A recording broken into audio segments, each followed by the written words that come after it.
Well, West Ham's shift of momentum was positive. Their abject defeat to Newcastle counterbalanced days later at Fulham. The immediacy of the response crucial to negate the snarling pessimism that had been provoked by the last game here. The Premier League's latest London derby, a match laced with significance and a side portion of mutual antipathy. West Ham and Arsenal may look elsewhere for their fiercest cross-town rivalry, but the delight that both sets of fans would derive from success here would be further heightened by its potential damage to their opponent's cause. Because for the Gunners particularly, room for manoeuvre is now a scarce commodity. Absolutely, the Premier League title race focused very much back on Arsenal today. Man City, they've been the course and distance many times. They did their job yesterday. Now can this young, seemingly fearless Gunners team respond? We're about to find out. Perhaps not so prevalent in the game at Ghent on Thursday, where David Moyes made 8 changes, but he's back to the strongest possible team today, at least in his eyes, not necessarily in that of the supporters. Saka, Partey, it was a clever cushion layoff. This is excellent from Arsenal. Brilliant! Gabriel Jesus. Pressure. What pressure?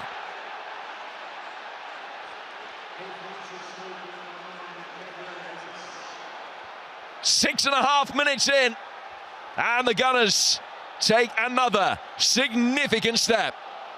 And that's how you respond to Man City winning yesterday. One of my fears for West Ham today when I looked at the lineups was Saka up against Cresswell and Martinelli against Soufal. Well, when Saka picks up possession, he's 1v1 with Cresswell. He needs a bit of help. And then Newcastle scored early, and it burst West Ham's bubble. And the crowd already, you can sense it. They've gone quiet. Yeah, sense permeating from the terraces that this could be a long afternoon for West Ham United.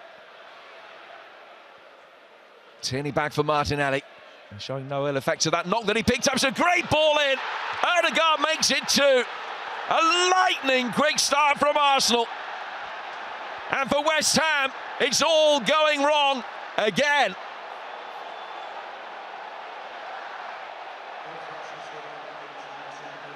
A side with real title-winning pedigree.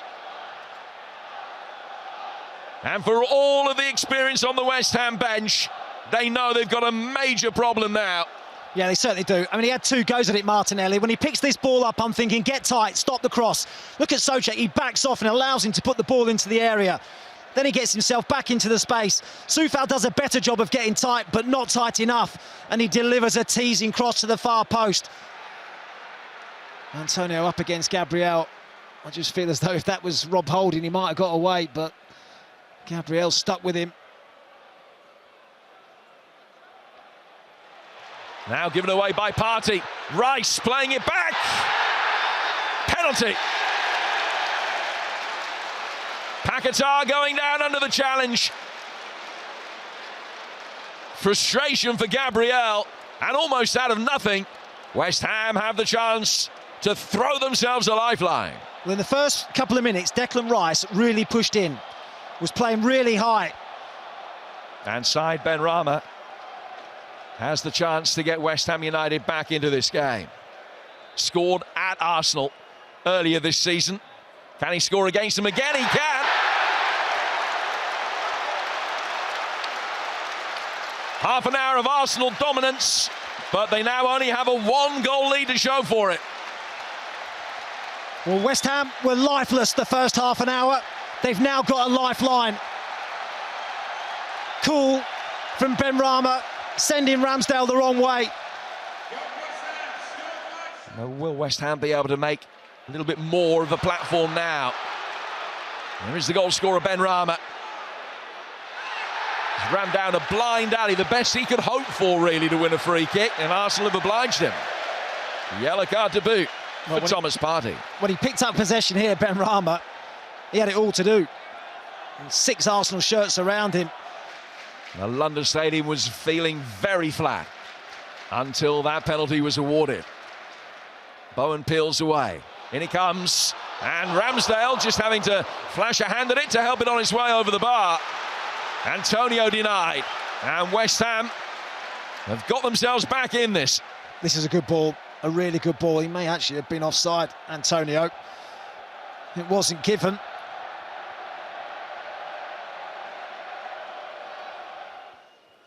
Not a lot of movement inside that penalty area until Saka addresses the ball. Good ball in towards the near post. It took a potentially potent flick as well. Big appeals for handball, and the referee's going to give a penalty. Mikel Antonio, the West Ham player involved. Second penalty of the game given. And this isn't going to get overturned. His arm's out. It blocks the path of the ball. Scored against West Ham United in December in a 3-1 win. This to give Arsenal a 3-1 lead. He scored them all in the Premier League this season, but he hasn't scored that one when it really mattered. Misses the target. And Arsenal can't find that little bit of insurance they need. Still, all to play for. Well, how big a moment is this in the title race? Saka had stayed away from the ball. Jesus had looked after it. At the last minute, it was Saka that took responsibility. It goes without saying, the next goal in this game, the way that it is set up at the moment, absolutely crucial. Not necessarily just to what happens today. It's a good ball over the top. Aaron Ramsdale appeals in vain for an offside flag that doesn't come up. Bowen arrows one in. It's another pivotal moment in the title race. Lightning has struck twice. Arsenal 2 up last week, pegged back to 2-2. And moments after Saka had a chance to make it 3-1 to Arsenal, Bowen makes it 2 apiece.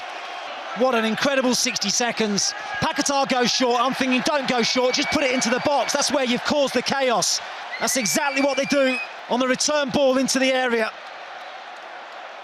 They allow Jarrod Bowen to arrive from an onside position, and he's got a lot to do. White. Jesus poking it forward. Martinelli's going to get there first. Great ball in. Jesus just somehow couldn't get a touch on it. Saka then helps it in towards Martinelli. Another perceptive ball. And Bowen showing his effect in that penalty area as well. Well, it's brilliant from Bowen. Absolutely superb. This is a lovely ball across the 6-yard box. Kehrer does enough. Oh, Paquetá's given it away, looking for Cresswell, sold him short. Arsenal will get the bodies forward. 3 against 2 for a moment. Can they make the most of this? It's Bukayo Saka. Goes for goal. Straight at Fabianski. There's a hand of an apology from Paquetá. I'll tell you what, Kehrer does a really good job, actually, because he doesn't come across to Saka too early and leave the man in the middle. You can see he's thinking about when to make that move out to Saka. It's just a case of delaying him. Chances have dried up for West Ham United since their equalising goal. Arsenal trying to grind something out here, but it's Paquetá getting the hammers on the front foot. Benrahma. And gets the better of Holding. Oh, it's a good ball in. Antonio! He's hit the frame of the goal. And this time the inches do go Arsenal's way. Oh, wow. What a chance. What a chance. Brilliant from Benrahma again. Holding makes a bad decision. He hasn't quite got the legs to get there ahead of Benrahma, but tries to win it and allows Benrahma just to lift that towards the far post. Nelson can't find a forward pass. Can Jorginho? Bukayo Saka.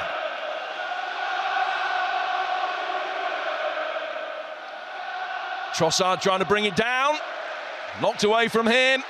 And the referee signals the end of the game. Is this the day of the unforeseen twist in the plot of the most absorbing title race? For a second successive Sunday, Arsenal 2 up and pegged back. See 2 points go west. Bukayo Saka's missed penalty, pivotal not just today, but in the whole story of the 9 months of the 22-23 campaign. He missed, Jared Bowen didn't a couple of minutes later at the other end, and it ends 2-2. Big day for West Ham.